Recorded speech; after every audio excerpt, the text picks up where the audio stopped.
Você já se perguntou o que aconteceria se uma pessoa comum fosse confundida com um louco?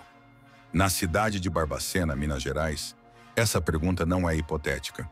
É uma ferida aberta na história do Brasil que sangra até hoje.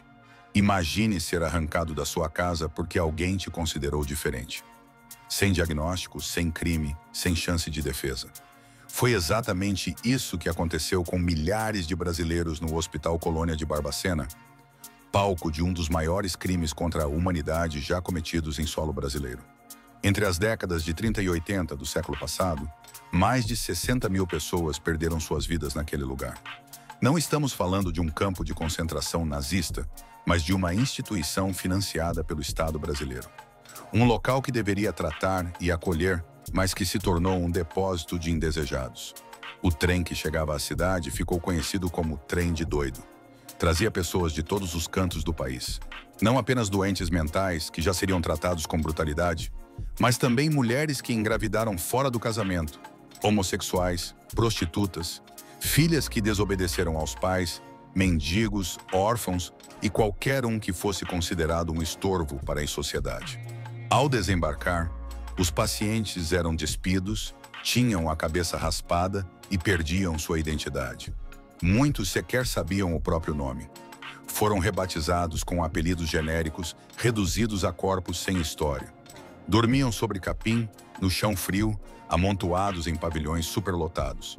No inverno rigoroso da região, morriam de frio aos montes. A jornalista Daniela Arbex, em seu livro Holocausto Brasileiro, documenta relatos de sobreviventes que descrevem o horror. Pacientes eram obrigados a comer ratos, beber esgoto e até mesmo participar do carregamento de cadáveres de outros internos. O banho, quando existia, era coletivo e gelado, mesmo nos dias mais frios. Muitos morriam de hipotermia. As mulheres sofriam abusos constantes. Várias engravidavam e tinham seus bebês arrancados de seus braços sem direito à despedida. Crianças cresciam dentro do hospital sem nunca terem cometido qualquer desvio de comportamento ou doença mental. A terapia? Eletrochoques sem anestesia, lobotomia e medicamentos experimentais. Tudo em nome de uma suposta cura que nunca viria. Tratamentos desumanos que, na verdade, serviam apenas para castigar e controlar os pacientes.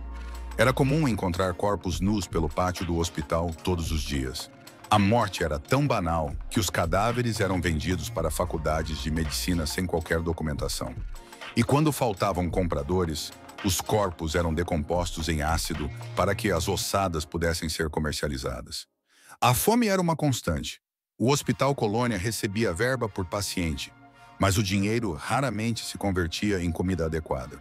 Por dia, morriam cerca de 16 pessoas de tuberculose e desnutrição. A equipe médica, insuficiente e muitas vezes desinteressada, pouco fazia para impedir essa tragédia. Um dos relatos mais perturbadores vem de um ex-funcionário que conta como os pacientes cavavam no lixo em busca de cascas de banana para se alimentar. Disputavam restos com urubus. E quando a fome apertava demais, comiam ratos, baratas e até mesmo fezes. Esse horror só começou a ser exposto em 1961, quando o fotógrafo Luiz Alfredo registrou o cotidiano do hospital.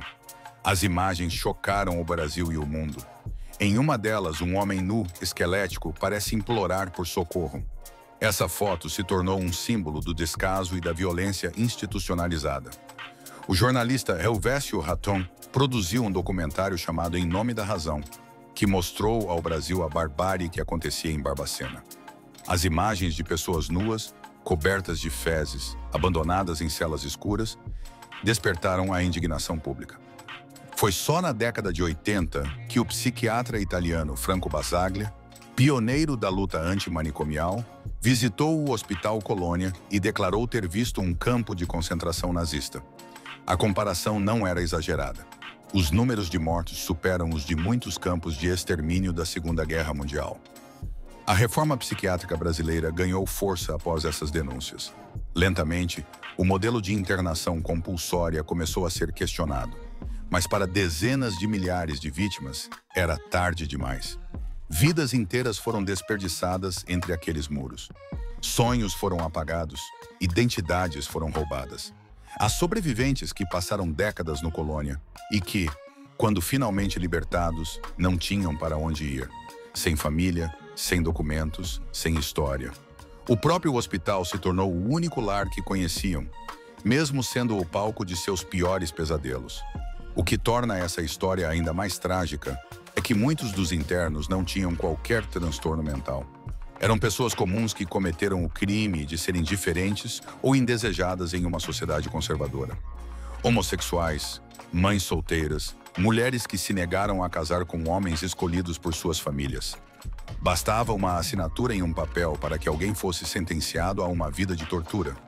A escritora Daniela Arbex registra o caso de uma mulher internada por mais de 50 anos porque foi vista dançando com um homem em uma festa. Outra porque brigou com a irmã. Um homem porque era tímido demais.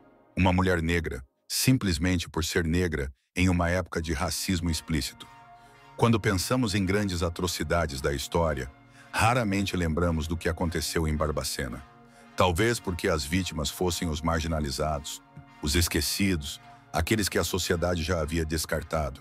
Ou talvez porque seja doloroso demais admitir que fomos capazes de tamanha crueldade. O Hospital Colônia foi gradualmente reformado. Hoje funciona como Centro Hospitalar Psiquiátrico de Barbacena, com abordagens mais humanizadas. Mas as cicatrizes permanecem, não apenas nas estruturas físicas, mas na memória coletiva daquela cidade e do país. O Museu da Loucura foi criado em 1996, ocupando um dos pavilhões do antigo hospital. Lá estão expostos instrumentos de contenção, eletrochoques e fotos que documentam a barbárie. É um lembrete doloroso de um passado que não podemos esquecer. A história do Holocausto brasileiro nos lembra da fragilidade dos direitos humanos e do perigo do preconceito institucionalizado. Nos mostra como a sociedade pode desumanizar aqueles que considera diferentes e como o silêncio coletivo pode permitir que atrocidades aconteçam bem debaixo dos nossos narizes. O mais assustador é pensar que o Hospital Colônia funcionou por décadas com o conhecimento das autoridades. Médicos formados, enfermeiros, políticos, juízes, todos sabiam o que acontecia ali dentro. O sofrimento não era um segredo, mas sim uma política pública de higienização social. Os indesejados eram removidos das vistas da sociedade de bem e esquecidos em um lugar onde seus gritos não pudessem ser ouvidos. A cidade de Barbacena, conhecida como Cidade dos Loucos, tinha sua economia movimentada pelo hospital. Comerciantes locais vendiam produtos superfaturados para a instituição, enquanto os pacientes definhavam de fome. Em seu livro, Daniela Arbex narra o caso de Sônia, uma menina de apenas 12 anos enviada ao Colônia porque engravidou após ser estuprada. Ela deu à luz sozinha no pátio do hospital, sem qualquer assistência. Seu bebê foi levado e ela permaneceu internada por anos, sem nunca ter apresentado qualquer sintoma de doença mental. Histórias como esta se multiplicavam aos milhares. Crianças órfãs eram diagnosticadas como débeis mentais, simplesmente porque não tinham para onde ir. Idosos eram abandonados por famílias que não queriam arcar com seus cuidados. Pessoas com deficiências físicas eram misturadas aos doentes mentais, como se a diferença física fosse sinal de insanidade. Os funcionários do hospital relatam que muitos pacientes, após anos de internação, desenvolviam o chamado comportamento institucional. Balançavam o corpo continuamente. Falavam sozinhos, perdiam noções básicas de higiene. Não eram sintomas de doença mental, mas consequências diretas do trauma contínuo, da privação sensorial e da desumanização. O próprio ambiente do Colônia fabricava loucura que dizia tratar. Se você visitasse o Hospital Colônia no auge de seu funcionamento, seria recebido pelo odor insuportável de excrementos e podridão. Veria pessoas nuas, esquálidas, com olhares vazios, perambulando por pátios imundos ou acorrentadas em celas escuras. Ouviria gritos, gemidos e o silêncio perturbador dos que já haviam desistido de pedir ajuda. E saberia instantaneamente que estava diante de um crime contra a humanidade. Se hoje temos avanços na saúde mental e no tratamento humanizado de pacientes psiquiátricos, é porque olhamos para trás e reconhecemos os erros brutais que cometemos. Cada vida perdida no Colônia é um lembrete do nosso dever de vigilância constante contra a desumanização do outro. Esta história precisa ser contada e recontada para que nunca mais se repita. Para que nenhum ser humano seja tratado como descartável. Para que a diferença não seja sentença de tortura e morte. Não deixe que essas vidas se percam no esquecimento. Comente o que você achou dessa história. Curta se você acredita que todos merecem dignidade, independentemente de suas condições. Siga para mais conteúdos que revelam as verdades escondidas da nossa história. E mais importante, compartilhe para que mais pessoas conheçam o Holocausto brasileiro e possam se juntar à luta para que atrocidades como essa nunca mais aconteçam. Porque a memória é nossa arma mais poderosa contra a barbárie. E o silêncio, nosso maior cúmplice.